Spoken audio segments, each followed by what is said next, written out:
Este é o mais famoso podcast sobre calçado. Todas as terças-feiras, Pedro Fonseca e Rui Oliveira falam sobre o dia-a-dia da indústria, as notícias, o design, a tecnologia e, mais importante, as pessoas por detrás da indústria. Aperte os seus sapatos e ouça o podcast com um novo episódio todas as terças-feiras.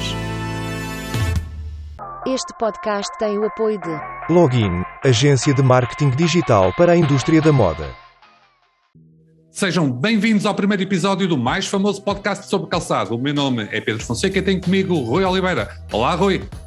Olá, Pedro.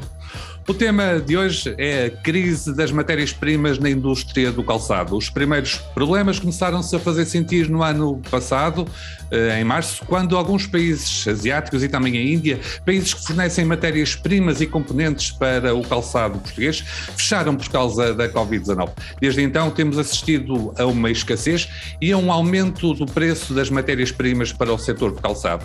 Também o custo de transporte dos contentores da Índia e dos países asiáticos disparou.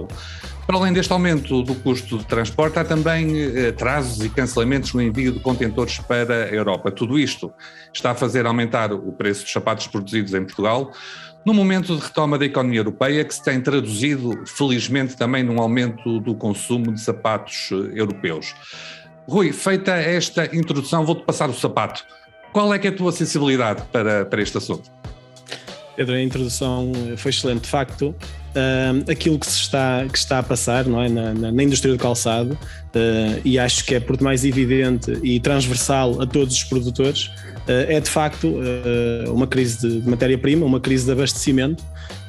Existem muitas dificuldades neste momento em conseguir obter as matérias-primas necessárias para as produções. Associado a isso, naturalmente, que existe um problema de abastecimento. Um problema que é gerado também por uma certa crise logística, em virtude também do fechamento de alguns mercados, derivado da situação do coronavírus, em particular na Ásia. E ambas, quer a questão da crise da matéria-prima, quer a questão da crise logística, têm levado a situações de facto de extrema dificuldade de muitos produtores em conseguirem obter aquilo que são os seus materiais e as matérias-primas para a necessária produção do calçado. Rui, esta crise das matérias-primas, das dificuldades em abastecimento, está a trazer um aumento de preços para os sapatos produzidos em Felgueiras. O que é que se poderá prever para o futuro? Efetivamente está a trazer um aumento de preços e a maior parte dos fornecedores tem efetivamente muitas dificuldades em conseguir ter preços pré-pandemia, por exemplo. Isso neste momento é claramente não é possível neste momento conseguirmos obter preços pré-pandemia, isso é um dado garantido, não é? Aliás, a grande questão será por quanto mais tempo teremos este aumento exponencial e brutal de preços, nomeadamente, por exemplo, as indústrias de solas, não é? Estamos a falar de borrachas que subiram cerca de 30%, estamos a falar na parte dos termoplásticos, por exemplo, que subidas de mais de 50%, não é? Isto efetivamente levou a uma queda de stock também, não é? O aumento de preço e a não produção desta matéria-prima levou a uma queda de stock geral, e essa queda de stock, inevitavelmente, quando as empresas colocam o seu pedido de material a estes fornecedores, têm tido preços que não são possíveis nesta fase de ter uma definição num espaço, por exemplo, de 3 meses. Nós estamos a falar que existem muitos pedidos de empresas, por exemplo, pedir uma pele, pedir um forro, pedir uma sola em particular de borracha ou de EVA ou de TR, em que muitos dos fornecedores são incapazes neste momento de manter uma tabela de preços fixa. Portanto, não conseguem ter uma tabela de preços por mais de 3 meses em muitos casos. Os preços hoje são diferentes dos preços de amanhã. Os preços hoje são muito diferentes dos preços de amanhã, não é? Estamos a falar que esses aumentos vão ser inevitáveis também nos custos de calçado.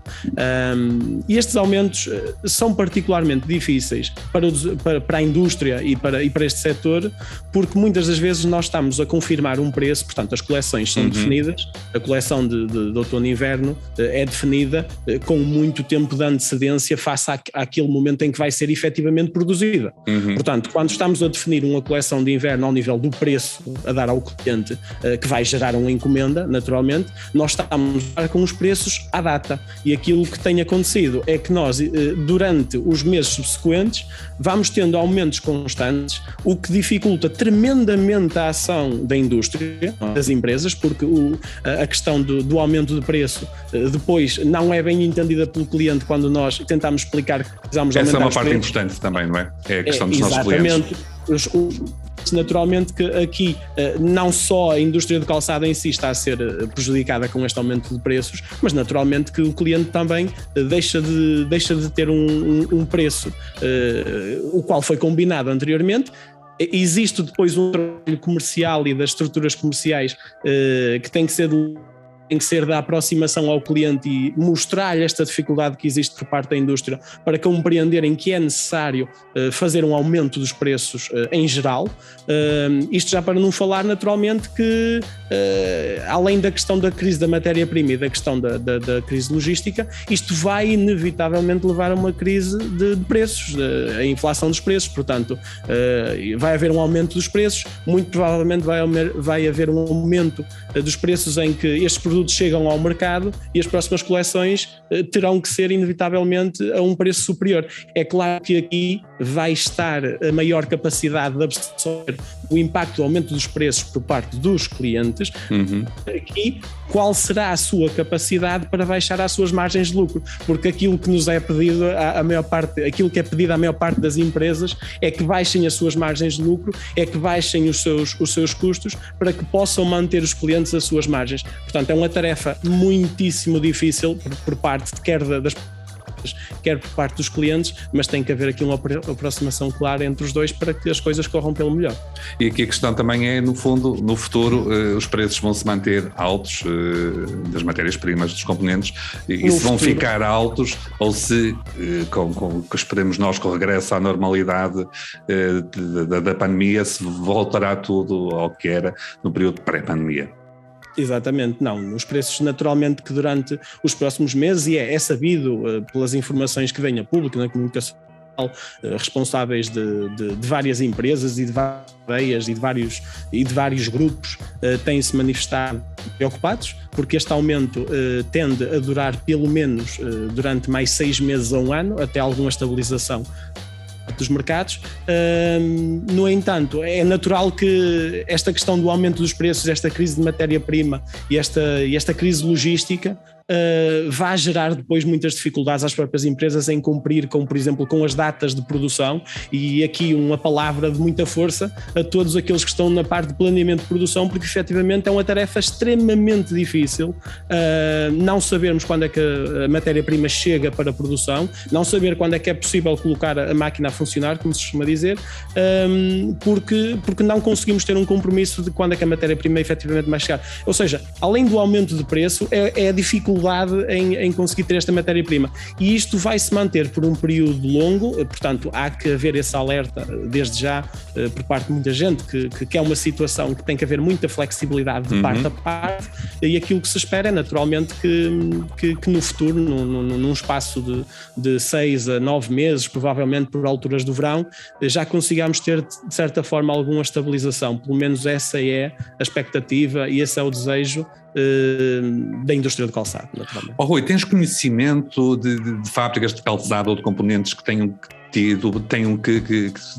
parado a sua atividade por falta de matérias-primas, ou com um planeamento, portanto, colocando outras coisas na linha de produção, consegue-se manter a atividade?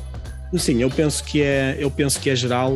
No passado, nos meses passados, e efetivamente aconteceu durante algumas vezes, naquele período mais crítico da pandemia, aconteceu efetivamente que houve indústrias e houve empresas que tiveram a necessidade de dar por determinada matéria-prima, ou fazer alteração ao nível daquilo que era o seu planeamento de produção, ou efetivamente parar, porque não é possível produzir os sapatos sem enviar a sola ao cliente. Era extremamente interessante, mas não é possível. Ou seja, a matéria-prima, toda a gente tem a percepção de que no calçado não é um Alta Europa, mas de facto a quantidade de componentes que um par de sapatos leva, e que todos têm que estar efetivamente absolutamente alinhados para a sua produção é muito grande. Estamos a falar de muitos componentes num par de calçado, levar 20, 30, 40 componentes, dependendo do modelo.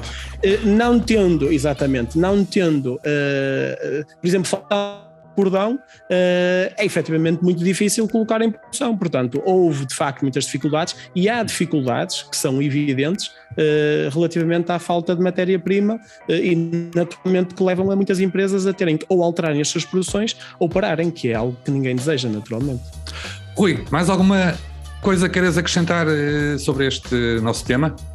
Alguma nota? Sim, acrescento muito rapidamente uma nota, que o único que possa ser positivo para o futuro relativamente àquilo que nos aconteceu nesta crise de matéria-prima que afetou com a falta de contentores e de transportes, acho que principalmente transporte marítimo, também leva a outras oportunidades e também leva a que se pense de forma provavelmente viável, por exemplo, também leva a que se pense de forma a procurar matérias-primas locais, não é? Aquilo que se local sourcing, o Made in Europe, em Portugal, ou seja, essa busca e essa procura de outras soluções pode levar a que no futuro a cadeia de abastecimento possa ser de certa forma redirecionada para a Europa, e também uma expectativa que todos nós temos para não ficar tão dependentes da água. Acho que é um sinal que todos devem interpretar, em particular quem tem poder de efetivamente fazer algumas, que é o país e da sua indústria e da sua capacidade transformadora. Acho que é um sinal de que temos que estar dependentes do nível da Ásia, naturalmente, e isso passa pela busca de soluções e em particular no nosso país, se assim for possível. Rui, obrigado. E chegamos ao fim deste episódio. Se tiver questões ou sugestões, envie um e-mail para podcast@felgueirasmagazine.pt. O mais famoso podcast sobre calçados estará de regresso na próxima semana, sempre à terça-feira, com um novo episódio.